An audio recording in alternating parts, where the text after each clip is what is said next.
Je pense que là, on a attaqué par le volet intrant. Et donc intrant, c'est tout ce qu'on va mettre dans les cultures d'une manière générale pour pouvoir produire, parce que la génération spontanée n'existe pas, il faut mettre des choses pour produire des choses. Ça, c'est quand même une réalité qu'il faut que tout le monde ait en tête. Produire sans mettre d'intrant, ça n'existe pas et ça n'existera jamais. Il faut qu'il y ait des choses qui rentrent d'une manière ou d'une autre. Et évidemment, plus c'est organique, plus c'est biologique, mieux c'est.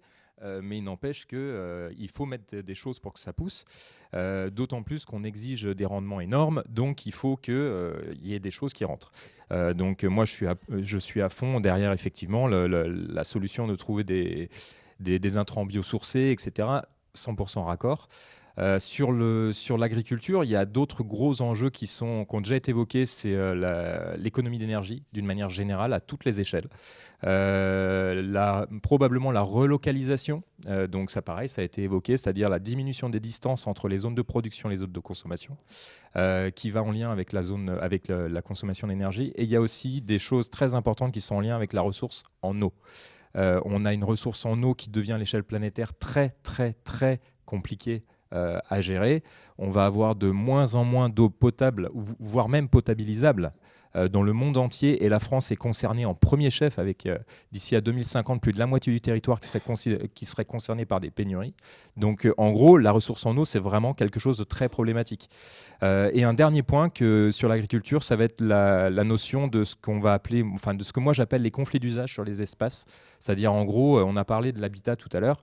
Pour faire habiter, donc là, un peu plus de 7 milliards d'habitants, c'est bien. Quand on sera à 11 milliards, si on veut que tout le monde puisse jouir d'un habitat sain, etc., il occupe de l'espace. S'il faut qu'on puisse le nourrir avec une nourriture saine, il va falloir aussi de l'espace. Et donc, on a une problématique d'espace.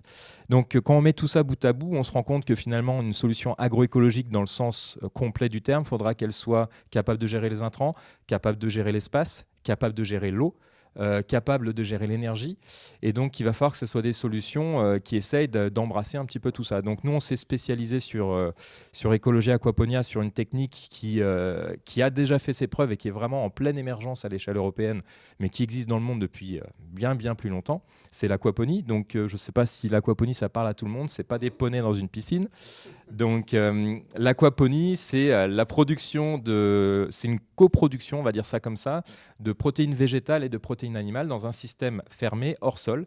Le principe, c'est qu'on a, en gros, pour faire simple, des poissons qui vivent dans un même écosystème que des plantes, les plantes profitant des déjections des poissons pour pouvoir pousser. Donc, en gros, on nourrit les poissons qui vont, de par leur déjection, nourrir les plantes. Les plantes vont assainir l'eau des poissons, et donc, sur un cercle virtueux, on a créé un mini écosystème qui, finalement, essaye de reproduire l'écosystème planétaire qui existe depuis la nuit des temps. Et en fait, on produit deux sources de protéines. Protéines animales, donc c'est tout le monde aquatique. Donc on pense aux poissons, mais vous avez aussi les crustacés, etc., les mollusques. Tout ça, c'est possible. Et vous avez les protéines végétales. Donc c'est évidemment les légumes, mais on peut aussi penser fleurs, on peut penser aromatiques, on peut penser cosmétiques, on peut penser aussi tout ce qui est médicinal. Et en gros, tout ça, ça existe et c'est hors sol. Donc l'idée, c'est que comme c'est hors sol, ça permet d'économiser de l'espace.